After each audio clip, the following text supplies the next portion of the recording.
Hola a todos y bienvenidos a este análisis. Hoy vamos a meternos de lleno en un tema absolutamente fascinante. Vamos a indagar en la esencia de un país que desde fuera a menudo se simplifica muchísimo, pero que en realidad es un auténtico rompecabezas histórico, porque España no es, ni ha sido nunca, un bloque sólido o un monolito cultural. Para entenderla bien, tenéis que imaginarla como si fuera una montaña hecha de capas geológicas, capas y más capas de civilizaciones, de conflictos brutales y de convivencias que se han ido superponiendo para crear una identidad única en el mundo. Así que vamos a rascar un poco esa superficie para ver de qué está hecha realmente esta historia. Fijaos en esta cita.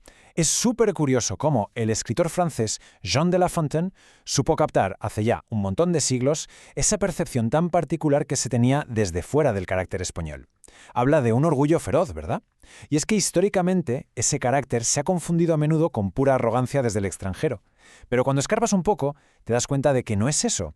Ese orgullo es el resultado directo de siglos y siglos de resistir asedios, de aguantar invasiones y de tener una relación muy, pero que muy intensa con una geografía que no te regala nada. Es un carácter forjado a base de golpes. Para no perdernos en esta historia gigantesca y hacerla mucho más llevadera, hemos dividido todo este recorrido en 5 partes muy claras. Arrancaremos con la fortaleza ibérica, luego pasaremos a la impronta de Roma, veremos el reino de los visigodos, la invasión y Al-Ándalus y cerraremos con el impresionante apogeo de Córdoba. Bien, empezamos por el principio. Capítulo 1. La fortaleza ibérica, su geografía y sus primeros pueblos. Y digo geografía porque es fundamental. Es literalmente el lienzo donde se pinta todo esto.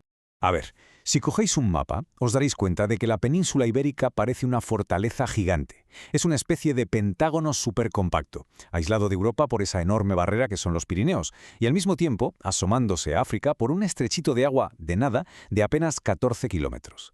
Además, por dentro está llena de sistemas montañosos brutales y ríos que dividen el terreno en compartimentos casi cerrados. Lo importante de esto es que vivir ahí no era fácil, y esa geografía tan dura fue lo que creó un vínculo inquebrantable entre los primeros habitantes y su tierra. Y justo en el sur de esta fortaleza, en el riquísimo valle del Guadalquivir, nos topamos con el primer gran misterio de nuestro recorrido. Tartesos. Hablamos de un reino que roza casi lo mitológico. Era el auténtico dorado de la antigüedad, un lugar rebosante de oro, de plata, de bronce. Hasta aquí llegaron los navegantes fenicios buscando hacer negocios, dando lugar a la primera gran mezcla de culturas de la península. Es fascinante pensar que aquí ya había una economía y una cultura florecientes muchísimo antes de que a los grandes imperios se les pasara por la cabeza invadir la zona. Mirad esta maravilla, es la Dama de Elche.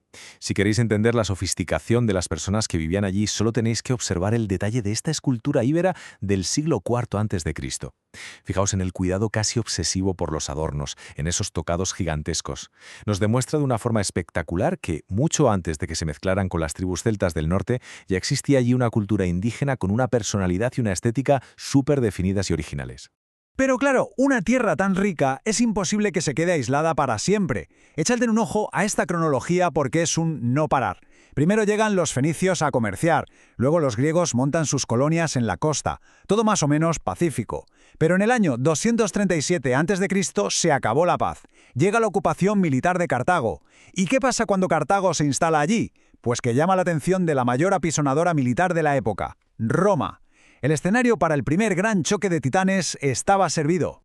Y así, casi sin darnos cuenta, nos metemos en el capítulo 2, la impronta y el legado de Roma.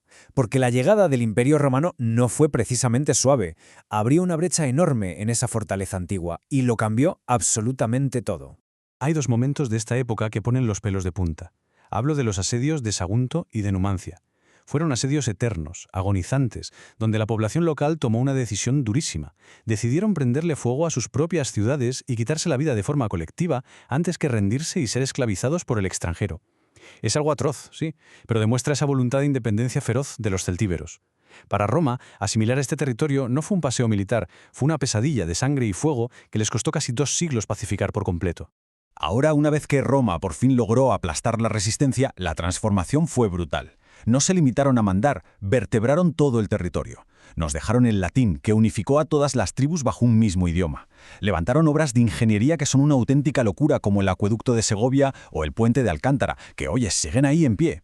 Y trajeron sus leyes, el derecho romano. De hecho, Hispania se integró tanto en el imperio que acabó dándole a Roma figuras clave, emperadores como Trajano o Adriano y pensadores como Séneca. Le inyectaron sangre nueva al imperio. Pero como todo gran imperio, Roma también empezó a desmoronarse, y con su ocaso aparece otro tipo de rebeldía, esta vez de corte religioso. Imaginaos esta escena en Mérida. Eulalia, una niña de solo 12 años, plantándole cara a los magistrados romanos, negándose en rotundo a renunciar a su fe cristiana y pagándolo con unas torturas espantosas hasta morir. Es una historia trágica, pero crucial, porque Eulalia se convierte en ese símbolo de la nueva resistencia, plantando las semillas de un catolicismo que echaría unas raíces profundísimas en el país. Y con Roma fuera de juego, pasamos al capítulo 3, el reino de los visigodos. Es una etapa que a veces pasa un poco desapercibida, pero que es clave porque estos nuevos líderes intentaron montar algo que no se había visto nunca. Los visigodos, que ya venían bastante romanizados de casa, tomaron las riendas. Decidieron irse justo al centro del mapa, a la ciudad fortaleza de Toledo, y desde ahí montar su capital.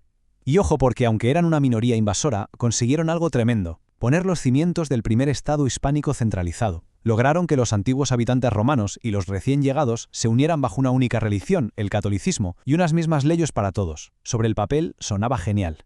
Pero claro, no es solo todo lo que reluce. Aquello era en realidad un castillo de naipes. Tenían un fallo estructural de base impresionante. Los reyes no heredaban la corona, sino que eran elegidas por los nobles. ¿Y qué generaba eso? Pues puñaladas por la espalda constantes, asesinatos políticos y un caos absoluto cada vez que tocaba cambiar de rey. Si a ese cóctel explosivo le sumas la persecución durísima que sufría la comunidad judía, una economía que dependía muchísimo de los esclavos y unas élites que no paraban de traicionarse entre sí, bueno, te das cuenta de que el reino estaba al borde del abismo. Lo que nos empuja irremediablemente al capítulo 4, la invasión y al-Ándalus, la llegada del Islam. Es el año 711 y se produce un cataclismo que va a cambiar la historia de Europa para siempre. Es alucinante lo rápido que se hundió todo. Literalmente casi de la noche a la mañana. Todo empieza por una rencilla nobiliaria. El conde Julián, por puro despecho y ganas de venganza, pide ayuda a los musulmanes del norte de África. Entonces, 7.000 tropas cruzan el estrecho. El ejército del rey visigodo Rodrigo va a frenarlos en Guadalete, pero es masacrado. Y ahí está la clave. Una traición personal y un problema interno dejaron la puerta principal de la península abierta de par en par. La conquista fue vista y no vista. Así es como nace Al-Ándalus. Y a ver, hay que desmontar algunos mitos. No fue un infierno de opresión constante, pero tampoco fue una utopía pacífica donde todos se daban abrazos. Fue una sociedad muy estratificada y muy pragmática. Los judíos, por ejemplo, encontraron un respiro y se aliaron con los invasores porque los visigodos los tenían fritos. Y los cristianos tenían dos opciones. O pagaban un impuesto especial para seguir rezando y mantener sus costumbres, lo que llamamos mozárabes, o simplemente se convertían al Islam para no perder sus tierras y ascender en la sociedad. Pura supervivencia. Y con el paso del tiempo llegamos al quinto y último bloque, el apogeo de Córdoba, donde de repente vemos que surgen dos Españas. La península se rompe en dos realidades completamente diferentes que van a tener que convivir durante toda la Edad Media. Es que es el día y la noche. Por un lado, arriba del todo, encajonados en los picos de Europa y viviendo en cuevas asturianas, tienes a unos pocos cristianos liderados por Pelayo, ganan en Covadonga y empiezan a forjar esa dura mentalidad de la reconquista. Y mientras tanto, abajo en el sur, los omeyas están construyendo una de las sociedades más refinadas y cosmopolitas del mundo, una potencia cultural súper vibrante conectada con Oriente. Es decir, dos universos paralelos en el mismo trozo de tierra. Atentos a este dato, porque pone las cosas en perspectiva. Se calcula que el califato de Córdoba llegó a tener 1 millón de habitantes. ¡1 millón! Mientras en el resto de Europa, los reyes de Francia o Alemania operaban desde pueblecitos miserables llenos de barro que a duras penas llegaban a 50 casas. Comparar Córdoba con cualquier otra capital europea de la época es casi ridículo. Era una metrópolis que desbordaba la imaginación del occidente cristiano. Y semejante tamaño traía consigo un esplendor absolutamente apabullante. En el siglo X, Córdoba trataba de tú a tú con el Imperio bizantino. Se gastaron una fortuna en levantar el palacio de Medina Azahara, una ciudad-palacio para 25.000 personas. Tenían a los mejores matemáticos, a los filósofos más brillantes, los mejores médicos. La influencia era tan abrumadora que hasta los propios cristianos del sur empezaron a hablar árabe y a vestirse al estilo oriental porque, sinceramente, estaban fascinados con esa civilización. Pero ojo, que no todo era poesía y jardines preciosos. Mantener ese poder inmenso también requería tener mano dura, y a veces muy sangrienta.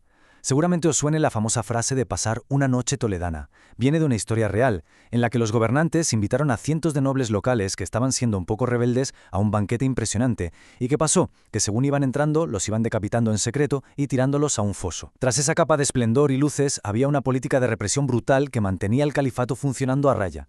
Y después de ver todo este recorrido, de ver esta mezcla de genes íberos, de disciplina romana, de los líos políticos de los visigodos y esa convivencia larguísima entre los sofisticados califas del sur y los rudos guerreros de la montaña en el norte, nos queda una gran pregunta.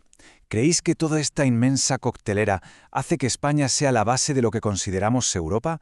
¿O estamos ante un fenómeno cultural tan absolutamente raro e irrepetible que no se puede comparar con nada?